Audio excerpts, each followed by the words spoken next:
Vamos de alguna manera a despolitizar esta situación, este asunto, ¿no? Porque claro, se señala a Keiko Fujimori que ha sido primera dama, ha sido candidata a la presidencia de la República, ¿no? En 2 oportunidades, ha sido parlamentaria, es hija de un exmandatario y hoy la lideresa del principal partido político del país, hay que decirlo, ¿no? Que domina hoy el Parlamento Nacional.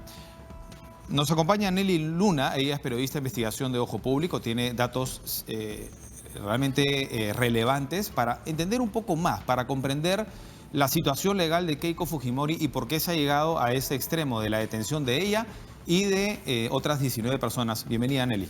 Hola, Nicolás. Gracias por estar aquí. Te invito a ver unos cuadros, primero para conocer quién es quién, ¿no? En esta que ha sido calificada en una denuncia preliminar, digamos, una investigación preliminar, en una detención preliminar también de los involucrados como una organización criminal. Vamos a ver, aquí supuestamente hay 3 líderes, ¿no? Keiko Fujimori, líder y jefa de la organización criminal OC, Jaime Yoshiyama, líder encargado, y también Augusto Bedoya, líder y encargado. En el caso de Keiko Fujimori, ya la conocemos, Yoshiyama fue ministro, ¿no?, de Alberto Fujimori, fue congresista y también secretario general de Fuerza 2011. Pertinente porque se investiga ese proceso electoral. Augusto Bedoya fue secretario nacional de Economía de Fuerza 2011. Vamos a ver ahora los fondos ilícitos, ¿no? ¿Quién los administró? Adriana Tarazona de Cortés, tesorera de Fuerza 2011, quien se ha entregado a la justicia. Hemos visto una nota al respecto. La administración y la colocación de dinero estuvo, digamos, a su cargo. Ángela Bautista Ceremelco entregó 11.000 soles en mayo del 2011 que recaudó haciendo parrilladas. Y Daniel Mellado Correa, que aparece en al menos 86 vouchers de depósitos en efectivos. Él había sido encargado de transportar y depositar el dinero. El pitufeo, ¿no?, que tanto se está hablando. Vamos a conversar en Nelly en breve sobre eso. Luego, la obstrucción de la investigación. Atención con esto, ¿ah? Y cómo se ocultaba el dinero. Luis Alberto Mejía, la persona encargada de este actuar, digamos, Jorge Javier Yoshiyama Sasaki y Eric Giovanni Mato, que aparece como aportante también, casi 26.000 soles. ¿Ah? En su primera manifestación a la Fiscalía señaló nunca haber aportado dinero a la campaña.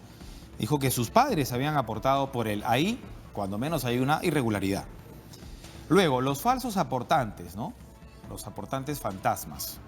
Sobre todo la mayoría de la región San Martín. Y seguimos con el tema de los cócteles. ¿Ah? Ojo con eso también, porque Nelly tiene información muy detallada al respecto. Liz Document Manrique, que es esposa del regidor municipal provincial de San Martín, Ronald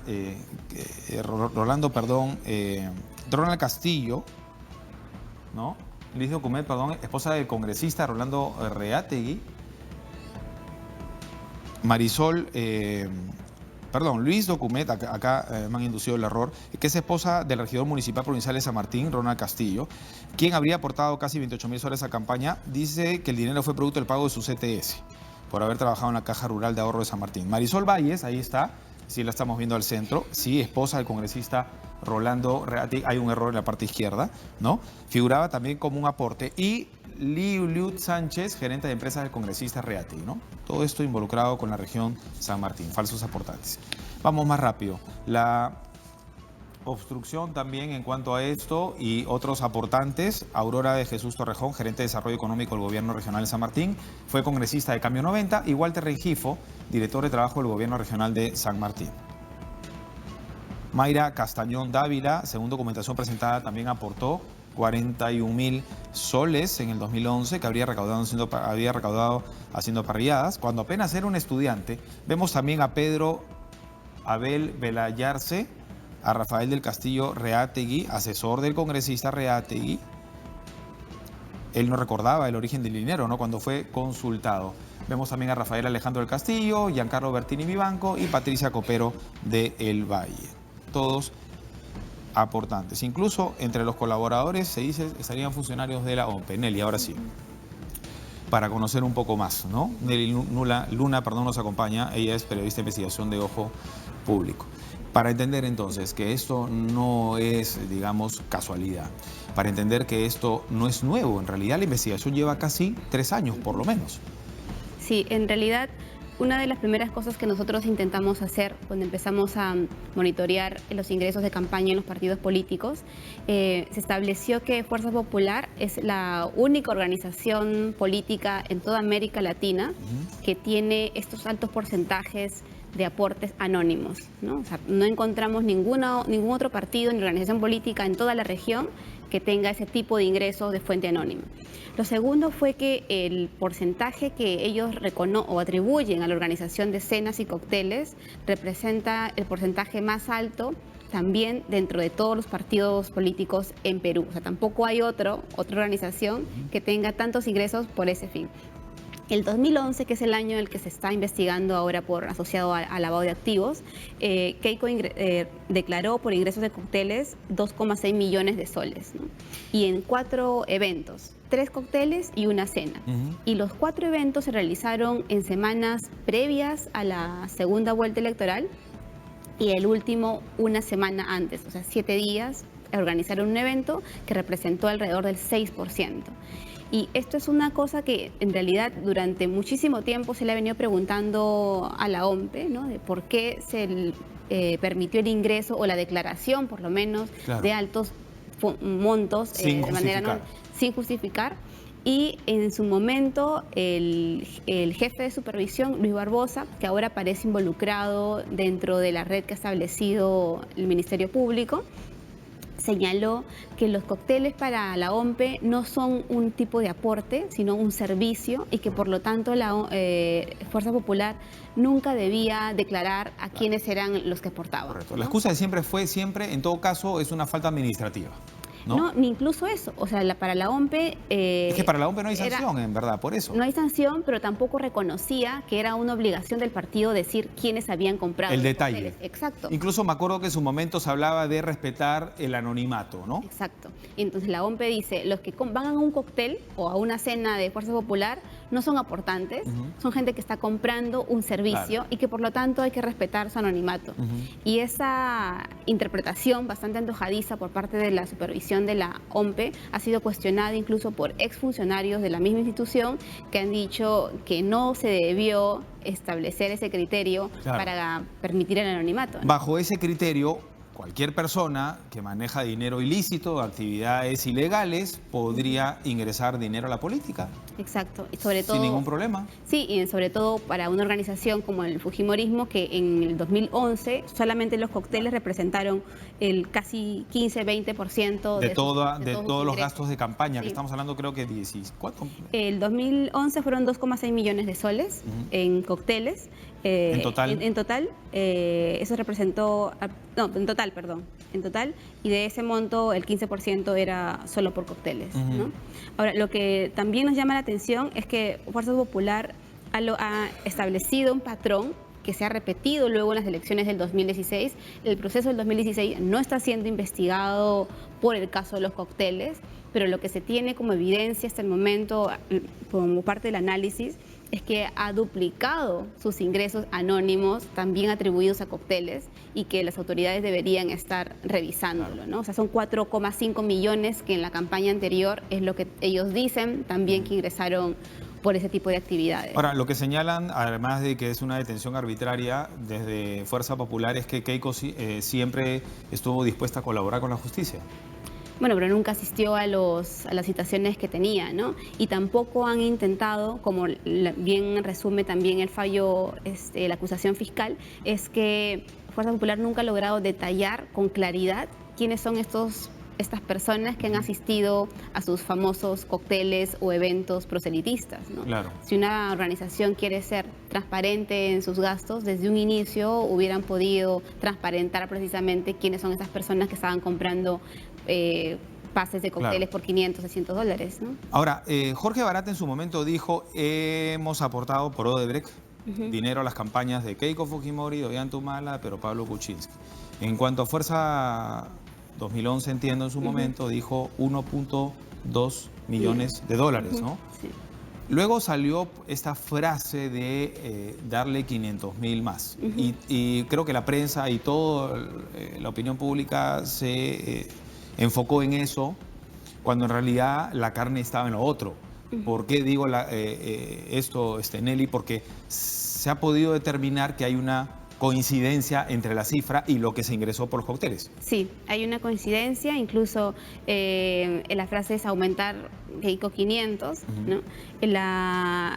Todo lo que ingresó por cócteles el 2011 suman 2,6 millones y lo que ingresó con la red Yoshiyama, donde está involucrado los primos y los familiares y la offshore, suman alrededor de 550.000, que son... Que coincide entonces. Que coincide en ese un poco más de $1 millón que según Barata aportaron a la campaña de Keiko, ¿no? ¿Y hay alguna posibilidad que Keiko Fujimori, por más que aquí se le investiga, no vamos a hablar, acusa, porque todavía no hay una acusación propiamente, estamos en una etapa preliminar, pero como lideresa, ¿hay alguna posibilidad que ella no haya estado al tanto? Es difícil porque el control en el partido, incluso ahora en el Congreso lo vemos, ¿no? Hay una permanente diálogo con la lideresa de Fuerza Popular en las votaciones, en las discusiones internas y en una campaña política la dependencia con el líder de la organización es aún mayor, ¿no? Y además porque es ella la que participaba activamente de estos cócteles y la que salía incluso en medios a hablar de este tipo de organizaciones, ¿no?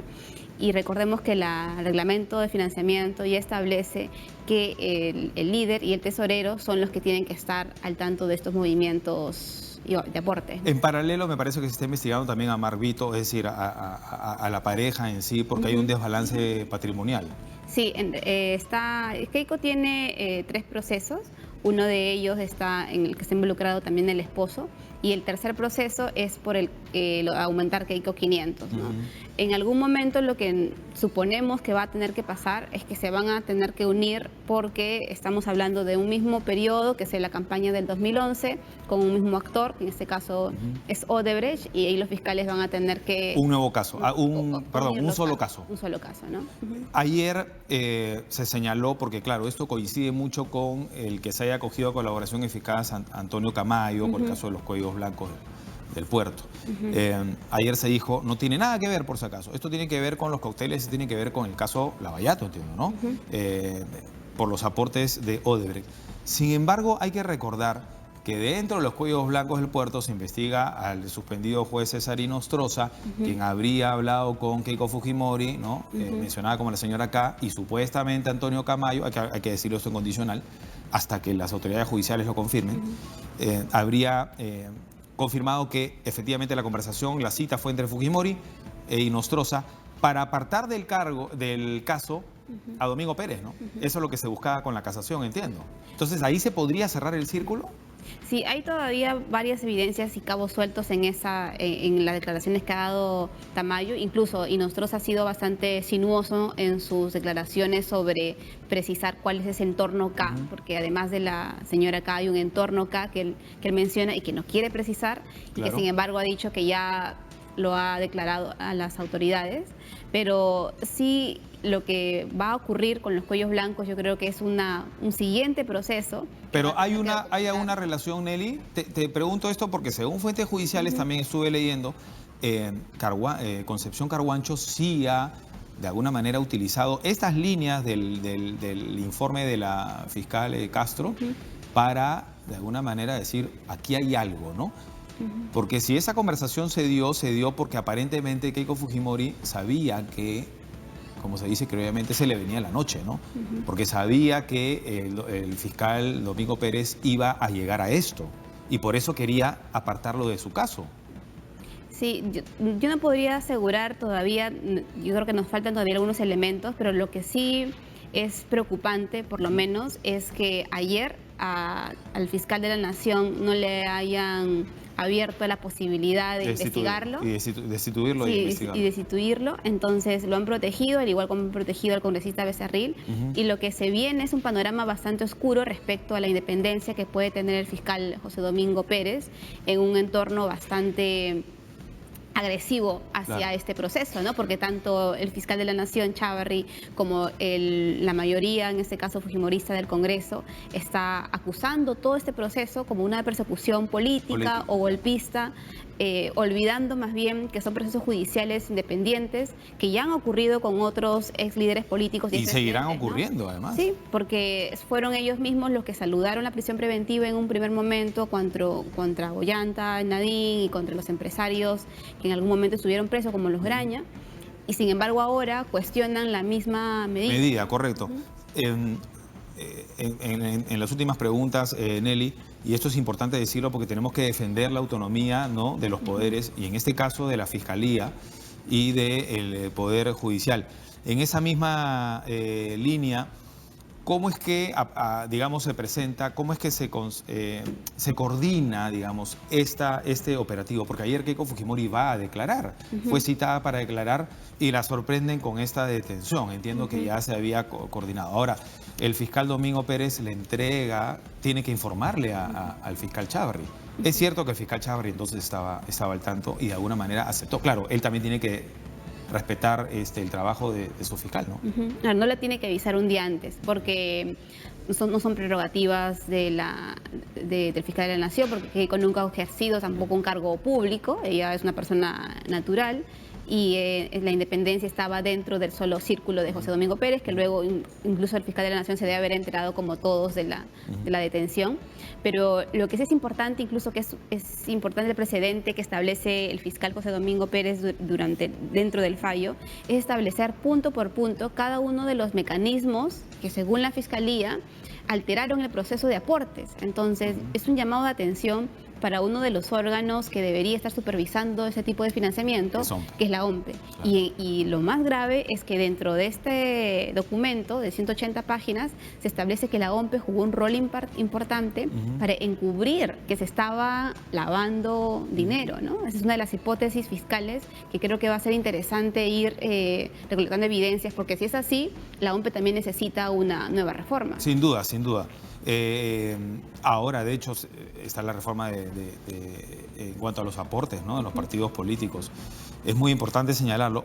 Quiero terminar, Nelly, justamente con este asunto de los aportes de la campaña. ¿Por qué? Porque otro de los argumentos, las justificaciones para decir esta es una persecución política es que Keiko Fujimori no ha sido funcionaria, ¿no?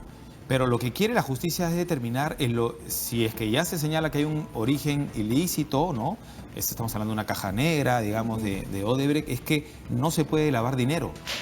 Si hay fondos que no han sido justificados, es lavado de activos, ¿no? Y Ojo Público en ese sentido ha hecho una investigación extensa sobre los aportes, no solamente a Fuerza 2011, sino de otras agrupaciones.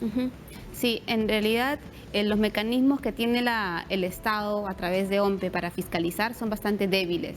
Y si bien ahora estamos investigando a nivel de organización criminal a Fuerza Popular, creo que si se hiciera ese mismo esfuerzo por ver cómo han ingresado aportes a otras organizaciones desde que está en vigencia la ley de partidos, la ley de financiamiento y luego de partidos, el 2006, podríamos encontrar muchas otras organizaciones más.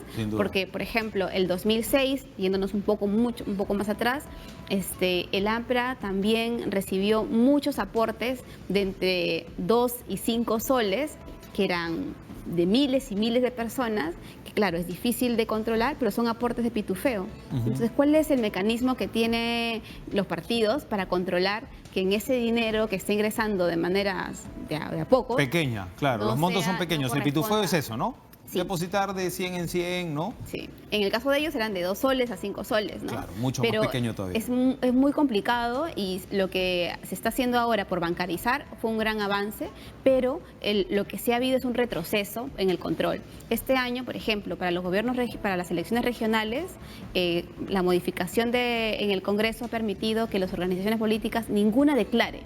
No vamos a saber cuáles son sus aportantes hasta que termine el proceso electoral ahora, luego de la segunda vuelta, cuando ya tengamos electos.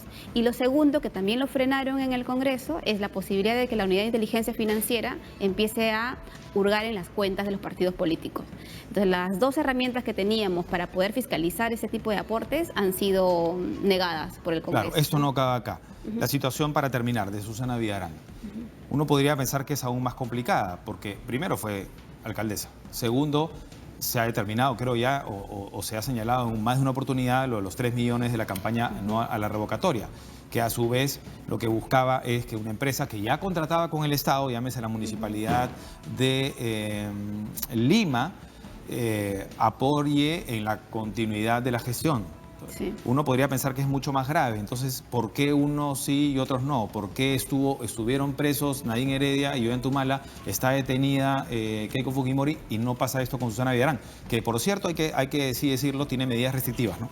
Sí. En el caso de Susana, sí, incluso ahora las recientes declaraciones en Brasil la vuelven a incriminar porque confirman que hubo entrega de aportes para la campaña del no. Y todavía no termina el proceso. Yo me imagino que en algún momento esto puede avanzar también a un pedido parecido al de Keiko Fujimori, pero entre las condiciones que pusieron en el caso de Keiko es que, por ejemplo, no tiene arraigo en el Perú, ¿no? Y eso fue también uno de los elementos determinantes para solicitar la preventiva por estos 10 días, la detención por estos 10 días, y probablemente luego pidan la prisión preventiva. Yo no puedo descartar que hagan lo mismo en un futuro cercano para Susana Villarán, ¿no? Pero en el caso de Keiko Fujimori lo que toca es, en todo caso, una prisión preventiva. Digo, la solicitud de una prisión preventiva. Me imagino que el fiscal va a apostar por eso, ¿no? Claro, cuando se termine porque ya hay caso, ¿no? Uno podría pensar, no, se han pedido 10 días porque no tienen nada. No, es que creo sí hay, sino que están terminando de juntar la información. Sí, el fiscal lo ha hecho antes y el juez Carguancho también, o sea, en sus fallos permanentemente ha estado aceptando estos tipos de pedidos y me imagino que es lo que podría pasar, ¿no? Vamos a ver lo que pasa en las próximas horas. Gracias a Nelly Luna, periodista de investigación de Ojo Público, por ayudarnos a entender un poco más, comprender este caso.